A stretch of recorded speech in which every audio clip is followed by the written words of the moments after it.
आपके साथ पूर्वी राय और आप देख रहे हैं MP first news. Ujjain Ramghat पर आज श्रावण में हरियाली अमावस्या के चलते बड़ी संख्या में श्रद्धालु स्नान दान और पितरों के नियमित पूजन करने के लिए पहुंच रहे हैं। धार्मिक नगरी उज्जैन में वैसे तो हर एक दिन त्योहार मनाया जाता है, लेकिन आज श्रावण मास की हरियाली अमावस्या पर बड़ी संख्या में श्रद्धालु स्नान दान और पितरों के नियमित पूजन तर्पण करने के लिए घाट पर पहुंचे। रामघाट के साक्षी पुजारी पंडित आनंद जोशी लोटावाला ने जानकारी देते हुए बताया कि भगवान शिव के प्रिय मास सावन का इंतजार कर रहे भक्तों के लिए इस बार दुर्लभ और महायोग बन रहा है। 72 साल बाद सावन की शुरुआत और समाप्ति सोमवार से होगी। वहीं इस बार 5 सोमवार पड़ रहे हैं। आज रविवार, श्रावण और अमावस्या तीनों का विशेष सहयोग बना है। आज के दिन पितरों के नियमित तर्पण करने से उन्हें मोक्ष की प्राप्ति होती है। साथ ही उन्होंने बताया कि बड़ी संख्या श्रद्धालु आज क्षिप्रा नदी में स्नान करने के बाद महाकाल के दर्शन करते हैं और दान पुण्य करते हैं। श्रावण मास में आज सुबह से ही लगातार बारिश का दौर भी जारी है। क्षिप्रा नदी के पवित्र जल से स्नान कर घाट पर स्थित मंदिरों में लोग दर्शन कर अपने आप को धन्य मान रहे हैं। आज देख रही हैं कि आज श्रावण मास की सबसे बड़ी अमावस्या है, जो 72 साल में अमावस्या आई है श्रावण मास में, और आज 3 श्रेय मिल गए हैं। आज रविवार भी है और हरियाली अमावस्या भी है, और तीसरा पर्व काल है कि श्रावण में ये अमावस्या आई है। और ये अमावस्या आने के कारण यहाँ पर यात्रियों को जो भी अपने श्रद्धा से कुंडली के अंदर काल सर्पयोग अपने पितरों को पितृ जल देता है, और पीपल की 7 परिक्रमा लगा करके जो अपने पितरों से मनोकामना पूर्ण होती है, जो पितरों का लाभ करने के लिए पितृ शांति भी निवारण होती है। और क्षिप्रा मैया में जो स्नान करके अपने समस्त रोग धोग ईड़ा पीड़ा दुख दरिद्र दूर करके पीपल के अंदर एक श्रद्धा से दीपक जलाता है, उसकी हर मनोकामना बाबा महाकाल और वास पूर्ण करते हैं। की बात करें पानी को लेकर के क्या स्थिति है? आप देख रहे हैं कि क्षिप्रा मैया में भी पानी भरा हुआ है। यात्रियों को बहुत आनंद आ रहा है। लाखों की श्रद्धा में यहाँ पर श्रद्धालु जन आ रहे हैं और श्रावण मास में क्षिप्रा स्नान करके महाकालेश्वर भगवान के दर्शन कर रहे हैं। पंडित लोटा गुरु रामघाट। हरियाली महोत्सव के अवसर पर एक पेड़ मां के नाम अभियान में सामाजिक संगठनों, जनप्रतिनिधि, अधिकारी, कर्मचारी और युवाओं ने उत्साहपूर्वक पौधे लगाए। हरियाली महोत्सव के अवसर पर उज्जैन नगर में वृहद स्तर पर पौधारोपण किया जा रहा है। नगर निगम उज्जैन द्वारा आयोजित कार्यक्रम में विभिन्न सामाजिक संगठनों, जनप्रतिनिधियों, अधिकारियों और युवाओं ने उत्साहपूर्वक सहभागिता कर पौधे लगाए। उज्जैन नगर अंतर्गत 500 से अधिक स्थानों पर पौधे लगाए जा रहे हैं। करीब 1,50,000 से अधिक पौधे लगाए जाएंगे। इस अवसर पर सांसद अनिल फिरोजिया, राज्यसभा सांसद उमेश नाथ महाराज, विधायक अनिल जैन कालूहेड़ा, विधायक सतीश मालवीय, महापौर मुकेश टिटवाल, नगर निगम सभापति कलावती यादव सहित पार्षदगण आदि जनप्रतिनिधि और गणमान्य नागरिकों ने भी एक पेड़ मां के नाम अभियान के अंतर्गत पौधारोपण किया। उज्जैन कलेक्टर नीरज कुमार सिंह और निगम आयुक्त आशीष पाठक सहित अन्य अधिकारियों द्वारा भी पौधारोपण किया गया। उज्जैन शहर में आज पौधारोपण का विशेष अभियान चलाया जा रहा है, जिसमें कि इसमें 200 से अधिक सामाजिक संगठन सम्मिलित हैं। करीब 500 से ज़्यादा साइट्स हैं जहाँ पर भी पौधारोपण किया जा रहा है, और सभी मिलकर के आज से 1 लाख से अधिक पौधे रोप रहे हैं। एक पेड़ मां के अभियान, मां के नाम अभियान के तहत ये पूरा कार्य किया जा रहा है। का अभियान संचालित किया जाता है। जैसा कि आपको मालूम है कि एक पेड़ मां का नाम माननीय प्रधानमंत्री जी के आह्वान पर, माननीय मुख्यमंत्री जी की मंशा के अनुरूप पूरे मध्य प्रदेश में वृक्ष लगाने का अभियान चल रहा है। उसी के अंतर्गत आज नगर निगम उज्जैन में 1,51,000 पेड़ों का विभिन्न स्थानों पर पौधारोपण का कार्यक्रम रहा है। आज हरियाली अमावस्या भी है और मालवा में इस दिन को लेकर एक सांस्कृतिक और एक पूरा सामाजिक सरोकार भी है। उसी निमित्त से आज 108 स्थानों पर हम लोग वृक्षारोपण कर रहे हैं और उसमें करीबन हमारी 100 से अधिक संस्थाएं इन्वॉल्व हैं। आज सुबह से वही अभियान चल रहा है। हम लोगों ने चूँकि इस तरह के अभियान को जब तक कोई सामाजिक अभियान के रूप में ना ले, सामाजिक जिम्मेदारी ना ले, तब तक उसकी सफलता हमेशा वो रहती है। और ये अत्यंत हर्ष का विषय है कि जिस हिसाब का साधन उज्जैन में मिला है, आज पूरे शहर में करीबन 108 स्थानों पर बहुत ही बड़े माने जन समर्थन के साथ में ये अभियान चलाया जा रहा है। और मुझे पूरी आशा है कि हमने जो 1,51,000 का आज के दिवस में संकल्प लिया है, हम उससे ज़्यादा पौधे।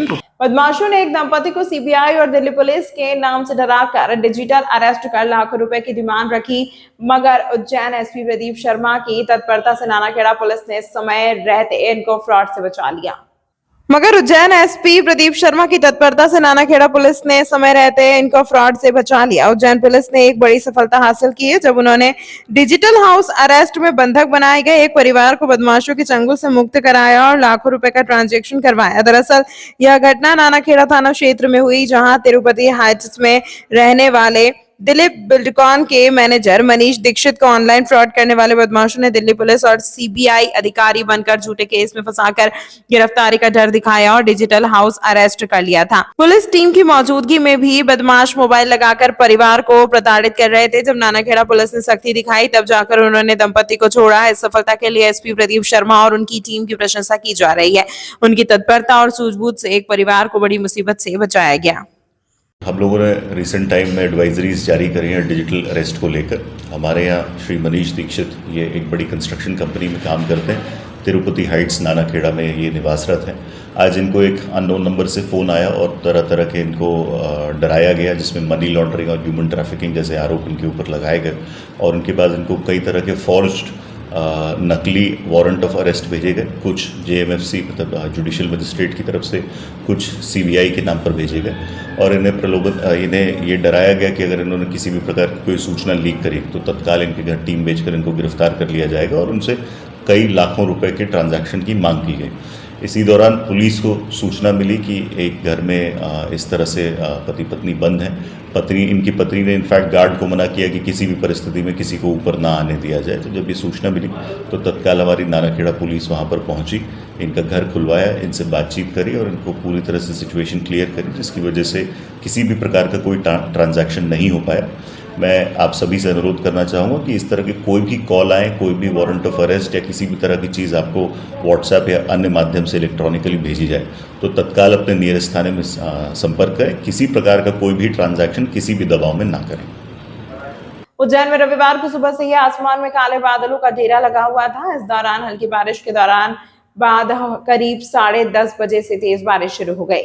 शहर में कई निचले इलाकों में बारिश का पानी जमा होने के कारण लोगों को परेशानी हुई। वहीं आसपास के क्षेत्रों में हो रही बारिश के कारण मां शिप्रा नदी के जलस्तर में भी बढ़ोतरी हो रही है। मध्य प्रदेश में स्ट्रॉन्ग सिस्टम के सक्रिय होने से बारिश का दौर रुक रुक कर चल रहा है। उज्जैन में रविवार को सुबह रिमझिम वर्षा के बाद हुई तेज बारिश से कई निचले इलाकों में लोगों को पानी जमा होने से आवागमन में परेशानी हुई।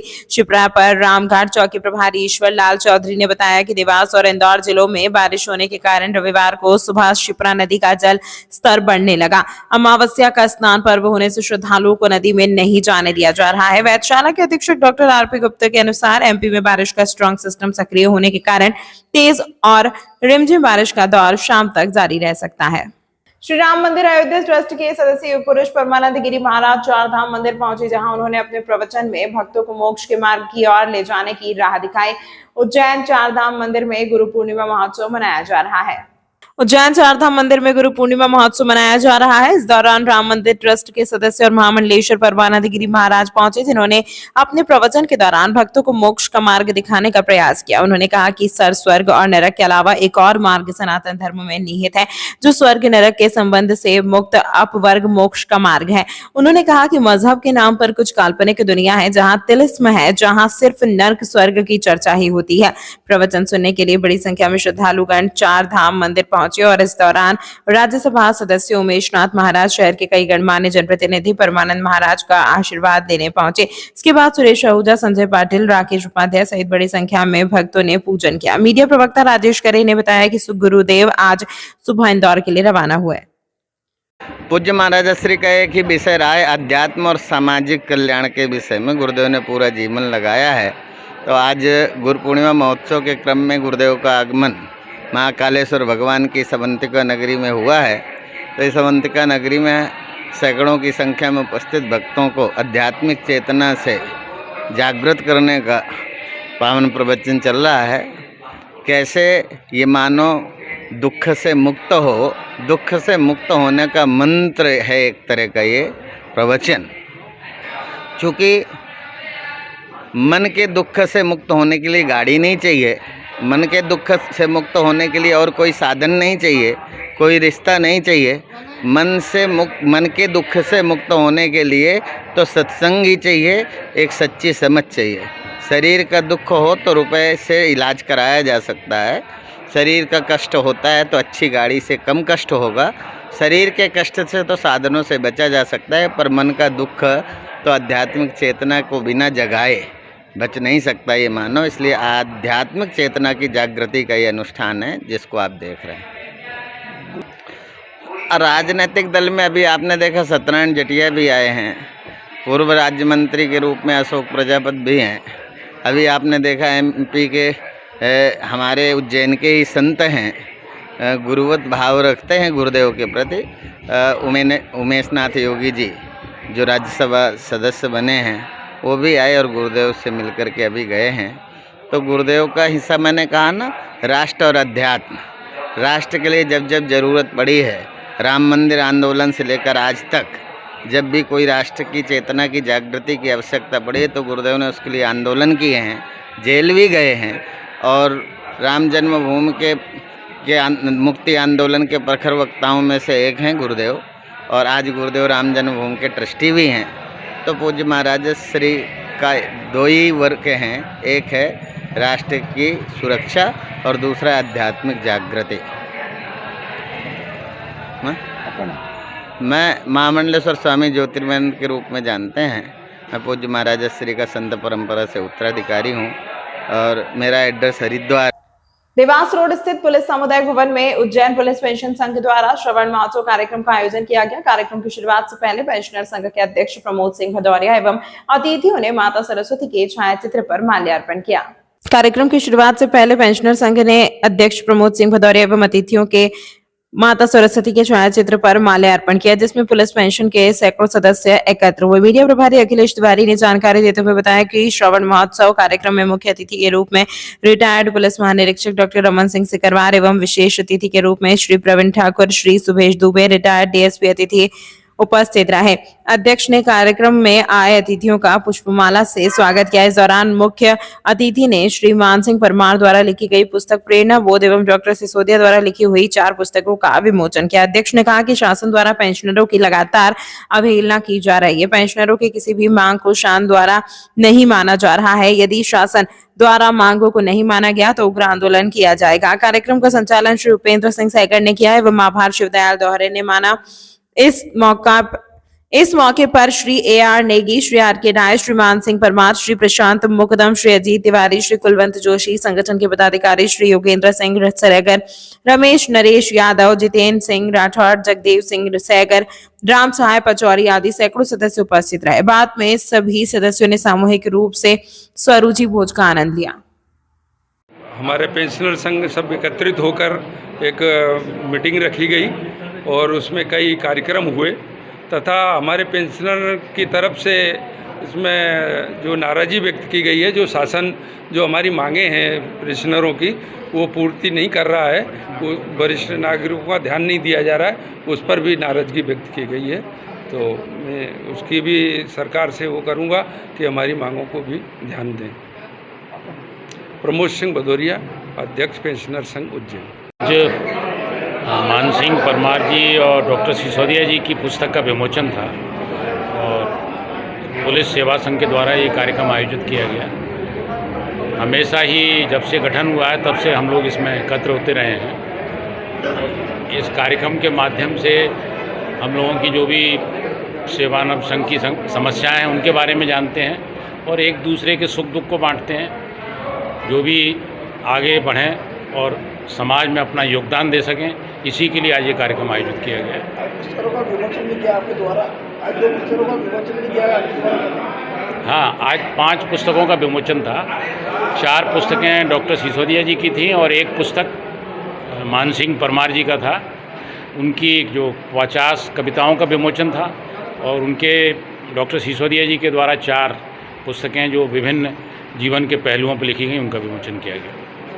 उज्जैन में बिना रजिस्ट्रेशन के क्लिनिक संचालित करने वाले डॉक्टर पर कार्रवाई करने पहुंची 3 सदस्यीय टीम ने जांच के बाद गणेशपुरा के एक डॉक्टर को 7 दिन में अपने दस्तावेज पेश करने का समय दिया। डॉक्टरों की टीम ने अवैध रूप से चल रहे क्लिनिक को दस्तावेज उपलब्ध नहीं करने के एवज में क्लिनिक सील करने की बात कही। मक्सी रोड स्थित गणेशपुरा में नवजीवन दवाखाना के नाम से संचालित करने वाले डॉक्टर रंजन त्रिवेदी के क्लिनिक पर सीएमएचओ के आदेश पर डॉक्टर विक्रम रघुवंशी, डॉक्टर प्रदीप सोमेश की टीम पहुंची। उन्होंने बताया कि रजिस्ट्रेशन के लिए आवेदन किया हुआ है, जल्दी हो जाएगा। इधर कार्यवाही के दौरान जांच टीम ने पाया कि बिना सीएमएचओ की अनुमति से क्लिनिक संचालित किया जा रहा है। डॉक्टर विक्रम रघुवंशी ने बताया कि डॉक्टर त्रिवेदी के पास BAMS की डिग्री है। करीब 1.5 वर्ष में ये बिना अनुमति के क्लिनिक संचालित हो रहा है। अगर रजिस्ट्रेशन नहीं करा पाते हैं तो आगामी 7 दिन के बाद क्लिनिक सील करने की कार्यवाही की जाएगी। मामला ऐसा है कि डॉक्टर साहब ने BAMS है यहाँ पर क्लिनिक संचालित करवा दी। उन्होंने CMHO ऑफिस में आवेदन दिया है। CMHO ऑफिस से इनकी डिग्री की कॉपी और आप किस स्थिति में इलाज करना करते हैं इसकी सूचना कई बार इनको दे चुके हैं। तो उन्होंने अपनी डिग्री और वहाँ प्रस्तुत नहीं कर पाए हैं, इसलिए कार्रवाई करने में आए हैं। तो देखें इनके बात हुए थे। सर नियम क्या है कुछ पूरी नियम में यदि अपनी अपनी विधि में सभी करें तो कोई दिक्कत नहीं है। डॉक्टर साहब BAMS हैं और एलोपैथी में कर रहे हैं ये, तो ये सब जांच पड़ताल कर रहे हैं हम लोग। कितना घातक होता है सर इस तरह का ये? घातक तो पूरा रहता है कि जब पूरा ज्ञान नहीं हो तो कहीं ना कहीं घातक तो हो ही जाता है। अब हमें आयुर्वेदिक का कोई ज्ञान नहीं, ना हम आयुर्वेदिक करेंगे तो पूरा मरीजों को सही तरीके से लाभ तो दे नहीं पाएंगे, कहीं क्यों घातक हो जाएगा। सर कहीं डिग्रियाँ टंगी हुई आपने देखी यहाँ पे, क्या इतनी डिग्रियाँ वाकई में होती नहीं है? इतनी डिग्रियाँ तो कोई मेडिकल कॉलेज नहीं देता है, किसी सुपर स्पेशलिटी में इतनी डिग्रियाँ नहीं मिलती है। तमाम महत्वपूर्ण खबरों के लिए देखते रहिए MP फर्स्ट न्यूज।